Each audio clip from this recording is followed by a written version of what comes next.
Hello കൂട്ടുകാരെ, twin flame ജേർണിയിൽ വന്നു കഴിയുമ്പോൾ നമ്മൾ ഒത്തിരി ഏഞ്ചൽ നമ്പേഴ്സ് കാണാറുണ്ട്, സ്പിരിറ്റ് ഗൈഡ്സിനെ കുറിച്ച് കേൾക്കാറുണ്ട്, സ്പിരിറ്റ് മാസ്റ്റേഴ്സിനെ കുറിച്ച് കേൾക്കാറുണ്ട്, സ്പിരിറ്റ് ആനിമൽസ് എന്ന് കേൾക്കാറുണ്ട്, ബട്ടർഫ്ലൈസ് എന്ന് കേൾക്കാറുണ്ട്.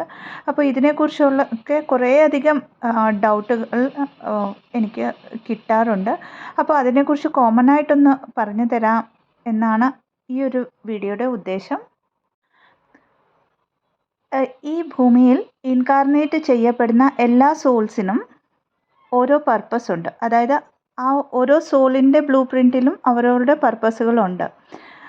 അപ്പോൾ ആ ഇൻകാർണേറ്റ് ചെയ്യപ്പെടുമ്പോൾ അല്ലെങ്കിൽ ജന്മം എടുക്കുമ്പോൾ തന്നെ അവർക്ക് ആ പർപ്പസിലേക്ക്, ആ സോളിനെ ആ പർപ്പസിലേക്ക് എത്തിക്കാനായിട്ട് ഹെൽപ്പ് ചെയ്യാനായിട്ടുള്ള spirit guides, masters, Angel numbers, ഇതൊക്കെയും എല്ലാ സോൾസിനും ആക്സസിബിൾ ആണ്.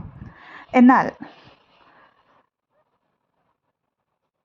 ഈ ഒരു 3D കോൺഷ്യസ്നെസ്സിൽ തന്നെ ആ നോർമൽ സോൾസൊക്കെയും അവിടെ വരെ തന്നെ അവരുടെ കോൺഷ്യസ്നെസ് വെക്കുകയും, അതായത് ഈ എർത്താണ് എല്ലാം, ഇവിടെയുള്ള കാര്യങ്ങളാണ് പെർമനൻ്റ് എന്നൊക്കെ വിചാരിച്ച് അവരവരുടെ സോളിനെ തിരിച്ചറിയാൻ ശ്രമിക്കാറില്ല. അല്ലെങ്കിൽ അവർക്ക് ആ ഒരു ചാൻസ് കിട്ടാറുമില്ല. അപ്പോൾ അവരുടെ സോൾ പർപ്പസിനെ തിരിച്ചറിയാതെ അവർ പിന്നെയും പല പല ജന്മങ്ങളിലൂടെയും കടന്നു പോവുകയാണ് ചെയ്യുന്നത്. ശരിക്കും പറഞ്ഞാൽ ഇവിടെ അവരുടെ ഒരു സോളിൻ്റെ കോൺഷ്യസ്നെസ് എക്സ്പാൻഡ് ആവുന്നില്ല. എന്നാൽ ട്വിൻ ഫ്ലെയിംസ് അവേക്കനിങ്ങിലേക്ക് വന്നു കഴിയുമ്പോൾ അവർ ചെയ്യുന്ന ഇന്നർ വർക്കിലൂടെയൊക്കെയും അവർ ഡിവൈൻ ലൈറ്റുമായിട്ട് ഡയറക്റ്റ് കണക്റ്റ് ആവും. അപ്പോൾ ഈ ലൈറ്റുമായിട്ട് കണക്റ്റ് ആവുമ്പോൾ, കോസ്മോസുമായിട്ട് കണക്റ്റ് ആവുമ്പോൾ അവരുടെ കോൺഷ്യസ്നെസ് എക്സ്പാൻഡ് ആവുന്നു. സോൾ എന്താണെന്ന് മനസ്സിലാക്കാൻ ശ്രമിക്കുമ്പോൾ അവർ ഓട്ടോമാറ്റിക്കായിട്ട് ഈ ഏഞ്ചൽ നമ്പേഴ്സ് ആണെങ്കിലും സ്പിരിറ്റ് ഗൈഡ്സിൻ്റെയും സ്പിരിറ്റ് മാസ്റ്റേഴ്സിൻ്റെയും ഒക്കെയും പ്രസൻസ് ഫീൽ ആവും, സ്പിരിറ്റ് ആനിമൽസ് കാണും, ഒക്കെയും ചെയ്യും. എന്നാൽ നമ്മൾ ഈ ത്രൂ ഔട്ട് ആയിട്ടുള്ള ജേർണിയിൽ നമുക്ക് എല്ലായ്പ്പോഴും ഏഞ്ചൽസിൻ്റെ പ്രസൻസ് ത്രൂ നമ്പേഴ്സ് കാണാൻ പറ്റും.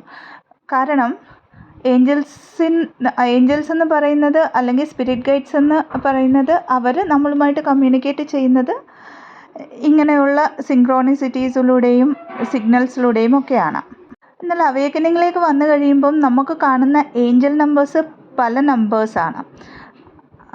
ഒരു ഉദാഹരണത്തിന് പറഞ്ഞാൽ 1111 ത്രൂ ഔട്ട് ദ ജേർണി നമുക്ക് കാണാൻ പറ്റും, 69 കാണാൻ പറ്റും, 96 കാണാൻ പറ്റും, 144, ഇതൊക്കെ നമുക്ക് ഓരോ ഫേസിലും കാണാൻ പറ്റുന്ന നമ്പേഴ്സാണ്.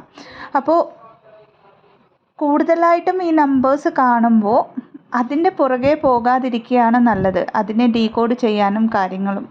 എന്നാൽ നമുക്ക് കോൺസ്റ്റൻ്റ് ആയിട്ട് അത് നമുക്ക് കാണാൻ പറ്റുന്നു എന്നുണ്ടെങ്കിൽ ജസ്റ്റ് അതിനെ, ആ ഒരു നമ്പറിനെ ഒരു പ്രാവശ്യം ഗൂഗിളിൽ നമ്മൾ സെർച്ച് ചെയ്താൽ ആ സമയത്ത് നിങ്ങൾക്ക് കിട്ടേണ്ട മെസ്സേജ് കിട്ടും.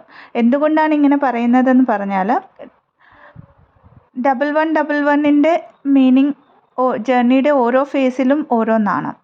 ന്യൂ ബിഗിനിങ് ആയിരിക്കാം, യൂണിയൻ്റെ ആയിരിക്കാം, അല്ലെങ്കിൽ ഒരു ട്രാൻസ്ഫോർമേഷൻ കഴിഞ്ഞു അടുത്ത ലെവലിലേക്ക് വരുന്നു എന്നായിരിക്കാം. ഇങ്ങനെയൊക്കെയും 96 എന്ന് പറയുന്ന നമ്പർ നമ്മളുടെ സോളും മൈൻഡും ബോഡിയും കൂടെ അലൈൻ ആകുമ്പോൾ നമുക്ക് കാണാൻ പറ്റുന്ന ഒരു നമ്പറാണ്. അതേപോലെ തന്നെ നമ്മുടെ ഒരു സോൾ പർപ്പസ് സ്റ്റാർട്ട് ചെയ്യുന്നതിന് മുമ്പ് കാണുന്ന നമ്പറാണ്, നമ്മുടെ യൂണിയൻ നടക്കുന്നതിന് മുമ്പ് കാണുന്ന നമ്പറാണ്.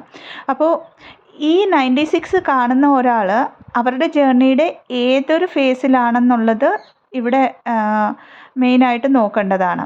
രണ്ടാമത്തേത് അവരുടെ തോട്ട് പ്രോസസ്സ് എന്താണ് ആ സമയത്ത്. കാരണം എല്ലാ നമ്പേഴ്സും യൂണിയൻ്റെ നമ്പേഴ്സ് അല്ല. നമ്മൾ ആ നമ്പർ, ഒരു പർട്ടിക്കുലർ നമ്പർ കാണുന്ന ഉടനെ യൂണിയൻ നടക്കുമോ എന്ന് നമ്മൾ ആലോചിക്കുമ്പം പിന്നെയും നമ്മളവിടെ ഒരു ചേസിങ്ങിൻ്റെ എനർജിയിലേക്ക് അറിഞ്ഞോ അറിയാതെയോ പോവുകയാണ് ചെയ്യുന്നത്. ഏഞ്ചൽസ് എല്ലായ്പ്പോഴും നമ്മളൊരു കൂടുതലും നെഗറ്റീവ് തോട്ട് പാറ്റേണിലേക്ക് പോകുമ്പോൾ അതിനെ കാണിക്കാനായിട്ടാണ് കൂടുതലായിട്ട് നമുക്ക് ഏഞ്ചൽ നമ്പേഴ്സ് കാണുന്നത്.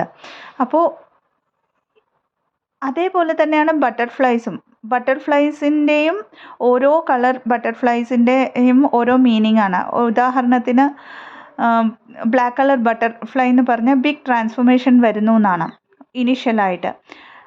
അവേക്കനിങ് നടക്കുന്നു എന്ന മീനിങ് വരുന്നുണ്ട്. പിന്നെ പലപ്പോഴും നമ്മുടെ അവേക്കനിങ് കംപ്ലീറ്റ് ആയി കഴിഞ്ഞ് നമ്മുടെ കൗണ്ടർ പാർട്ടിൻ്റെ അവേക്കനിങ് നടക്കുന്ന സമയത്ത്, അവരുടെ ലൈഫിൽ ട്രാൻസ്ഫോർമേഷൻ നടക്കുന്ന സമയത്ത് നമുക്ക് ഈ ബ്ലാക്ക് ബട്ടർഫ്ലൈനെ കാണാൻ പറ്റുന്നുണ്ട്.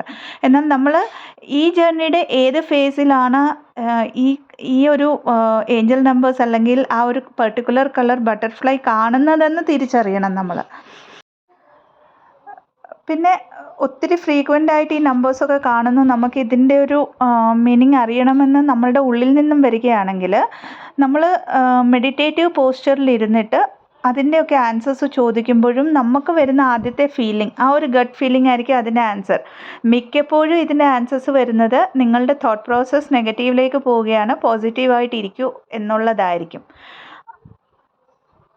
അപ്പോൾ ഏഞ്ചൽ നമ്പേഴ്സ്, ബട്ടർഫ്ലൈസ് അല്ലെങ്കിൽ ആ റിലേറ്റഡ് ആയിട്ട് സ്പിരിറ്റ് ആനിമൽസിൻ്റെ ഒക്കെ പ്രസൻസ്, നമുക്ക് സ്പിരിറ്റ് ഗൈഡ്സിൻ്റെ ഒക്കെ പ്രസൻസ് ഫീൽ ആകുമ്പോൾ യൂണിവേഴ്സിനോട് നമ്മളെ ഇത്രയും ബ്ലെസ്ഡ് ആയിട്ട് പ്രൊട്ടക്റ്റ് ചെയ്യുന്നതിന് ഗ്രാറ്റിറ്റ്യൂഡ് പറയുക, താങ്ക്ഫുൾ ആയിട്ടിരിക്കുക. നമ്മളിലേക്ക് നമ്മളുടെ കോൺസെൻട്രേഷൻ പിന്നെയും